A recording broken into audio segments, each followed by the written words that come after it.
The Honorable Minister of Information and Culture, Alhaji Lai Mohammed, has queried former Vice President Atiku Abubakar for promising to resolve all the challenges that have delayed the completion of the Ajaokuta steel plant in Kogi State.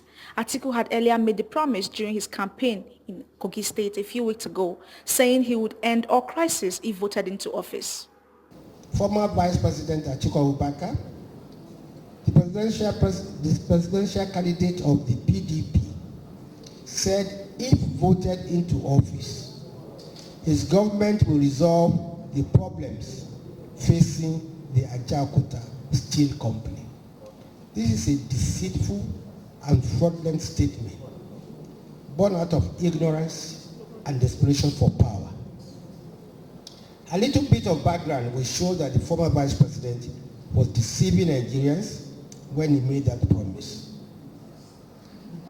According to Lai Mohammed, the former vice president is responsible for the poorly thought-out concession during his regime. Ajaokuta was concessioned to global steel industry in 2004 by the regime of then President Olusegun Obasanjo, who was in charge of that administration's privatization program.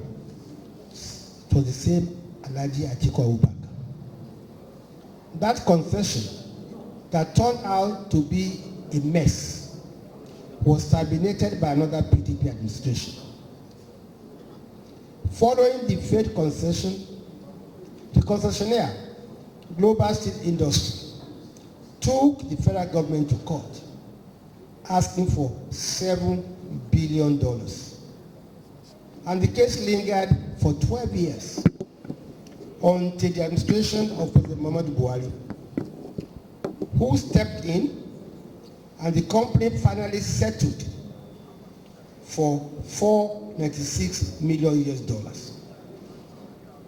Out of that amount, we made an initial bulk payment of $250 million and agreed to pay the balance in 5 installments. As of today, we have paid a total of $446 million out of the $496 million.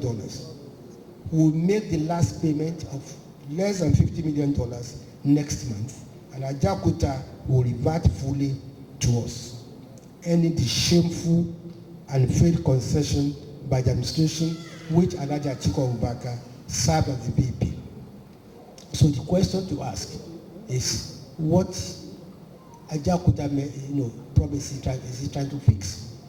Now, we are talking to investors who are ready to bring their money into Ajaokuta to make sure it works.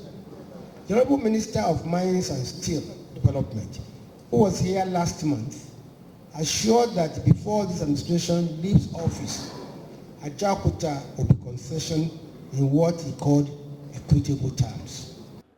He therefore advised Nigerians to be aware of deceitful statements that tend to swindle and overthrow the current administration.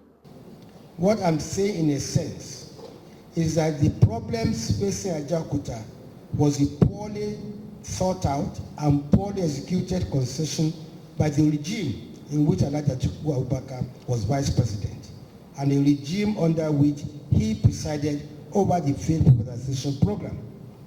If the former vice president had any solution to the Ajaokuta challenge and he didn't execute it in 2004, why should Nigerians trust him to do so in 2023, almost 20 years after?